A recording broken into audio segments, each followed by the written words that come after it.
जय माता दी दोस्तों, आप सभी को शारदीय नवरात्रि 2025 की हार्दिक शुभकामनाएं। दोस्तों आज हम इस वीडियो में बात करेंगे इस बार नवरात्रि व्रत का पारण कब, कैसे और क्या खाकर किया जाएगा, सही तिथि और साथ ही जानेंगे नवरात्रि व्रत का पारण नवमी या दसवीं कब करना चाहिए। इसलिए वीडियो के साथ अंत तक बने रहें। नमस्कार दोस्तों, स्वागत है आपका आपके अपने YouTube चैनल आसान राह फॉर यू में।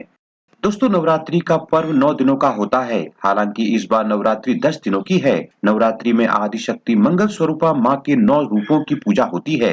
दोस्तों सभी अपने अपने तरीके से माँ की भक्ति करते हैं। कुछ लोग 9 दिन फलाहार तो वहीं कुछ एक समय भोजन ग्रहण कर व्रत करते हैं। दोस्तों कुछ अष्टमी को व्रत का पारण करते हैं तो वहीं कुछ नवमी को पारण करते हैं। मान्यताओं के अनुसार नवरात्रि पर 9 दिनों की पूजा के बाद दसवीं पर कलश विसर्जन और पारण किया जाता है। तो चलिए जानते हैं इस बार नवरात्रि व्रत का पारण कब, कैसे और क्या खाकर किया जाएगा और नवरात्रि व्रत का पारण नवमी या दसवीं कब करना चाहिए।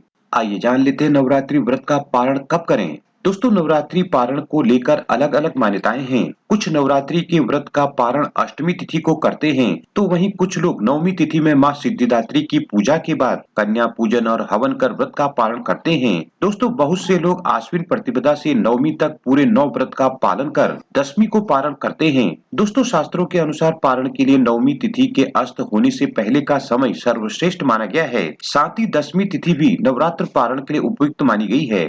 अष्टमी तिथि पर पारण की विधि। दोस्तों शास्त्रों के अनुसार जो लोग नवरात्रि व्रत का पारण महाअष्टमी यानी अष्टमी तिथि पर करते हैं वे सप्तमी तक व्रत रखते हैं और फिर अष्टमी के दिन प्रातःकाल नित्य क्रियाओं से निवृत्त होकर स्नान के बाद अपनी कुल देवी और माता महागौरी का पूजन करें। उन्हें उनकी सभी प्रिय चीजें और उनका प्रिय भोग लगाएं। दोस्तों इसके बाद हवन और कन्या पूजन करें। कन्या पूजन के बाद प्रसाद ग्रहण कर नवरात्रि व्रत का पारण करें।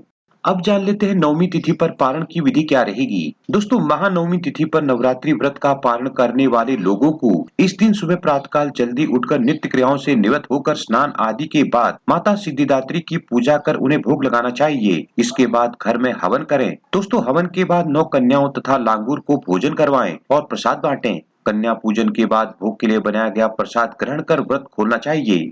अब जान लेते हैं व्रत का पारण क्या खाकर करना चाहिए। दोस्तों नवरात्रि के व्रत मनोकामना पूरी करने वाले माने जाते हैं। किसी भी व्रत का पूर्ण फल तभी प्राप्त होता है जब आप व्रत का विधि विधान से पारण करते हैं। दोस्तों सनातन धर्म की मान्यताओं के अनुसार व्रत करने के बाद उसका पारण अवश्य ही करना चाहिए। दोस्तों मान्यताओं के अनुसार नवरात्रि व्रत का पारण माता को भोग लगाए गए प्रसाद को खाकर ही करना चाहिए। अर्थात कन्या पूजन और हवन आदि के बाद आपने पारण के लिए जो भी भोग माता रानी को लगाया है उसी भोग को प्रसाद के रूप में ग्रहण कर व्रत का पारण करें। अब जान लेते हैं नवरात्रि पारण और दुर्गा विसर्जन मुहूर्त क्या रहेंगे। दोस्तों दुर्गा विसर्जन दसवीं तिथि में ही करना चाहिए। दसवीं तिथि प्रारंभ होगी 1 अक्टूबर सायंकाल 7:01 पर और दसवीं तिथि का समापन होगा 2 अक्टूबर सायंकाल 7:11 पर। दोस्तों नवरात्रि के पारण का सही समय रहेगा 2 अक्टूबर प्रातःकाल 7:27 के बाद। वहीं दुर्गा प्रतिमा विसर्जन मुहूर्त रहेगा 2 अक्टूबर प्रातःकाल 7:27 से प्रातःकाल 9:13 तक। जय माता दी। दोस्तों आपको ये वीडियो और जानकारी कैसी लगी हमें कमेंट करके जरूर बताएं। वीडियो को ज्यादा से ज्यादा लाइक शेयर करें और इसी तरह की वीडियो के लिए हमारे चैनल को अभी सब्सक्राइब कर बेल आइकन को भी प्रेस करें ताकि आगे आने वाली वीडियोज की नोटिफिकेशन आपको सबसे पहले मिल सके।